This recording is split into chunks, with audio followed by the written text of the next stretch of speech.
Good morning and welcome back to Kirkstone. Well, we've just received a colossal box. It's one of the biggest boxes that we've ever received. It's like a Saturn V of boxes. And as per usual, I'm somewhat mystified by the contents because it is so large, and I've been racking my brains to try and work out what on earth it could possibly be. So let us tarry no longer. Let us expedite proceedings with maximum efficiency and a modicum of joy, because this is a voyage, at the very least, of some discovery.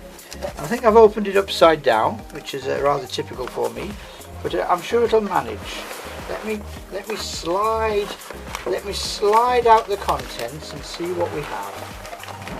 After that quick fly through, we have two objects of botanical interest, and this is where we shall start.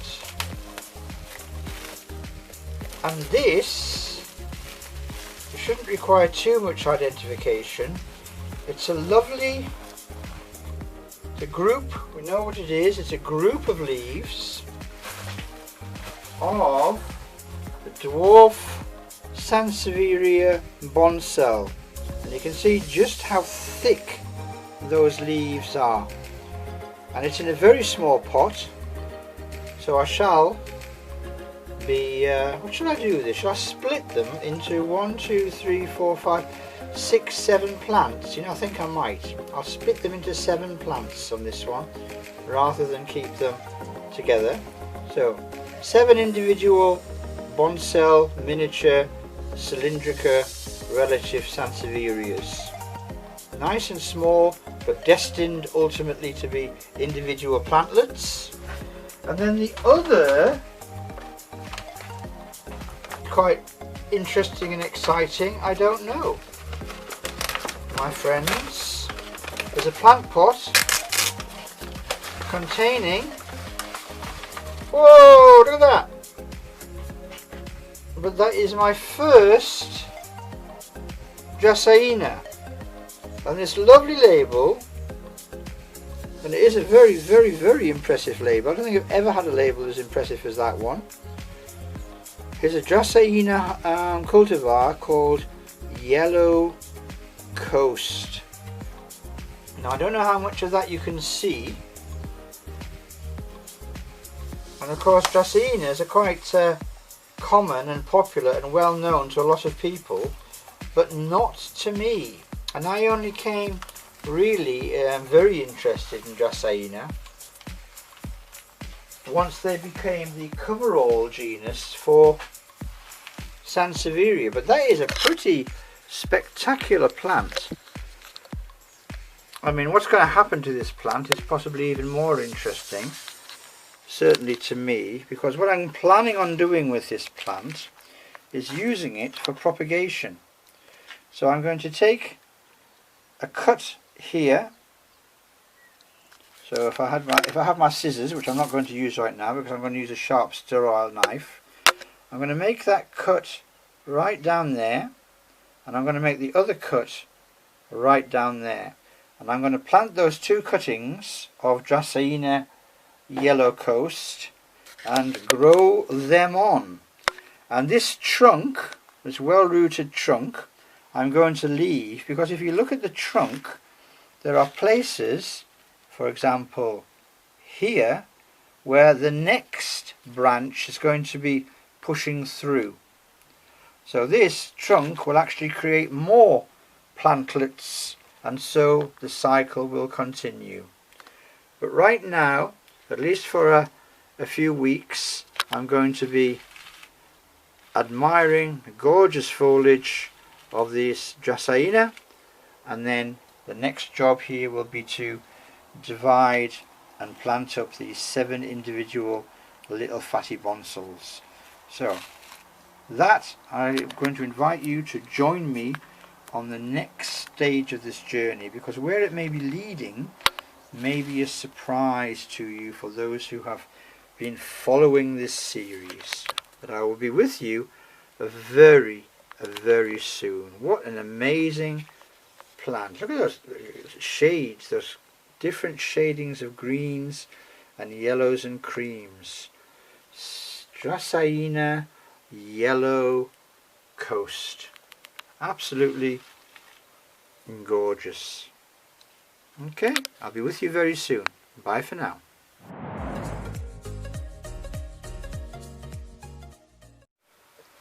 Good morning and welcome back to the Sansevieria series on Kirkstone. So we've been having quite a detailed look over the last year or so at the growing collection of Sansevierias here at Kirkstone. And a little bit different this one because we're looking at some established plants that we have to do something with. So earlier on in the series, I think it was in fact very early in the series, on episode 1, we met for the first time this fantastic fast growing now, it wasn't fast growing then, but fast growing now, Sansevieria bella, which we got from our normal supplier, Al Lias, Sansevieria Al, Sans Al on eBay as he trades. And this plant has been flourishing. If you go back to episode 1, you will see exactly where it was, which was up to about there. So we started off, and we'll come back to this in a couple of seconds, we started off with the normal leaf-shaped leaves, and as the plant has matured, we've moved on more to the longer linear lanceolate leaves that we see on the older Sansevieria bella plants. Okay, now this plant has obviously become slightly loose because it's moving towards a kind of stilt-like roots that you see on Sansevieria pinguicula, and basically I don't want two plants in one pot. And the reason it's in this rather fey decorative pot is because this one has been in the house and somebody's wife has decided to not have plant pots because they're not very feminine. We'd rather have decorative pots, so it's not something I get involved with, but I really don't care. So let's get rid of the decorative pot, and there's a couple of things that we need to do. First of all is to rescue the grit. So this is the grit that we use in the topping. So we're going to pour the grit out. There's quite a lot of grit.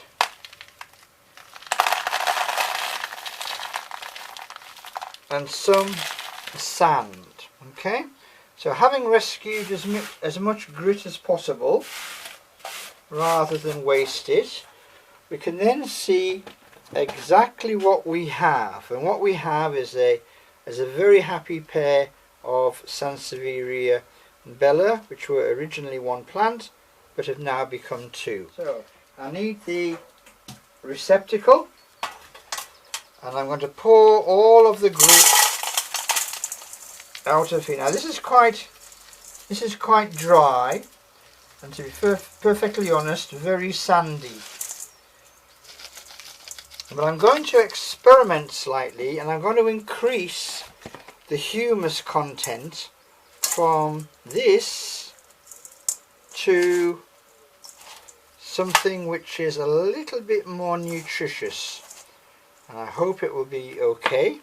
So I can get rid of this larger pot because these will both be going into slightly smaller pots. And there we are. There is the separation being made. Each plant has got a very, very well developed system, a root system. So I'm really not worried in any way whatsoever about what's happening here. Okay, so we're going to use a slightly stratified approach. I'm going to put this old soil, this old very gritty soil, which is about 75% grit or coarse sand. I'm going to put that one slightly away and come back to it. And then I'm going to take the pots that I'm using, which are, as I say, slightly smaller. So there's the old pot diameter, there's the new pot diameter. And to show you the difference, I'll put the new pot inside the old pot. So it's about 1 inch less because there's only one plant and not two. And then I'm going to put some large pebbles in the bottom, and then I'm going to fill any gaps with a small amount of cat litter, which is still very free draining but will stop the pebbles from moving around. Okay, then I'm going to introduce a new potting mix, which is 50% clay based loam, so quite a clayey, alluvial, loamy substrate, which is J. Arthur Bower's compost, and I've mixed that 50-50 with the Katsan cat litter, which is a fantastic pumice based free draining material, which I really like. It's ultra hygienic, it's all about the same size, it's standardized, and I really like it. And I'm going to put that in the very bottom of the pot. Okay, and get rid of that bit which I don't need. And then I'm going to take a very small amount of bone meal fertilizer, and I'm going to sprinkle a little bit of bone meal fertilizer in the very bottom of the pot. Now, I have talked about this before on some of the Haworthia videos, and I've shown the results. It really draws the roots down. Okay, now I'm going to take my first plant and I'm going to see how it sits in the pot, and that is exactly where I want it to go. I hope you can see that. Let's move this other Sansevieria out of the way. Okay, I want it to sit like that because Sansevierias do not like to be in pots which are too big. There's a couple of reasons for that. One of them is the fact that when the pot is too big, you will tend to water more. And if you water more, A, it takes longer for the water to drain away out of the pot, or dry, or evaporate from the surface of the pot, and B, it means that the plant is sitting in wetter soil for longer, which means that it is harder for it to actually absorb the small amount of moisture it needs from the soil, and therefore the soil is, I'm repeating myself here slightly, draining slower. So basically a bigger pot means wetter soil and a longer time for the plant to be sitting in damp soil, and none of these arid area plants like to be sitting in damp soil. So we've got the plant in the pot, we've got the very well established root ball, and we've got the plant in the middle of the pot more or less, which is where it needs to be. So the next job is simply to get a container with our 50-50 mix and then pour this mix into the plant pot. Now, it is obvious, hopefully, that all of these bits of particulate substrate, the compost, will not be going fully around the roots. So once the plant is stable, it's now stable, once the plant is stable and we even off the surface of the soil, what we do is we tap. And the reason we tap is to encourage those particles to go all the way around the roots.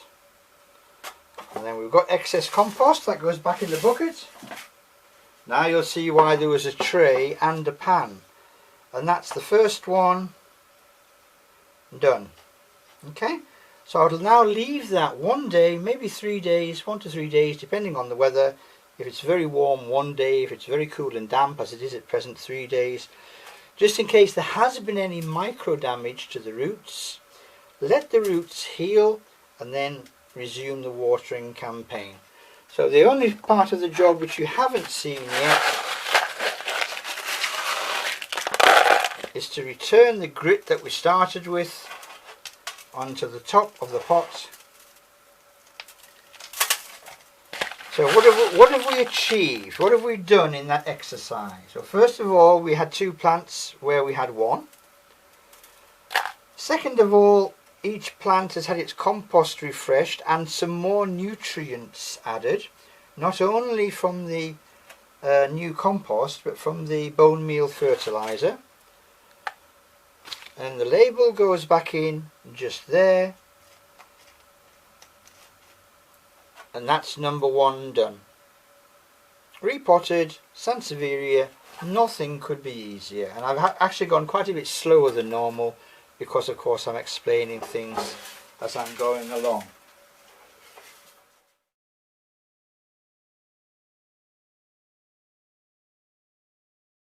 It's now potted up and gritted, and I'll just do the traditional flying overview.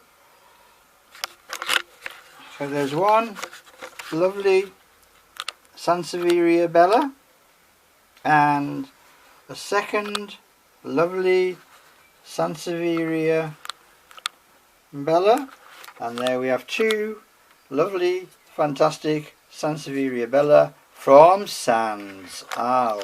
The only thing I wanted to say before I went is it's very interesting to see the evolution of the plant laid bare in its developmental morphology. So you can see those first early leaves are quite unremarkably leaf-like. They're flat and shaped like a leaf would be, and then they very gradually, as time goes on with each developing leaf, become longer and more cylindrical until you end up with these rather magnificent and needle-sharp lengthy leaves which you will see on the mature form.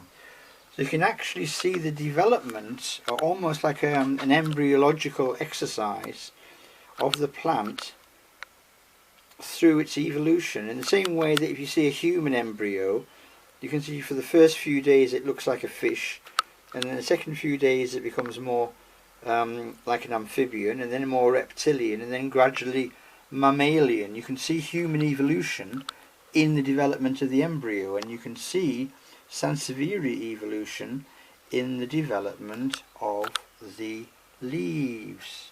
Is that interesting? Well, I think it is. There we are. 2 fantastic plants from Sansevieria Isle, and more cultivation and propagation advice coming up right now.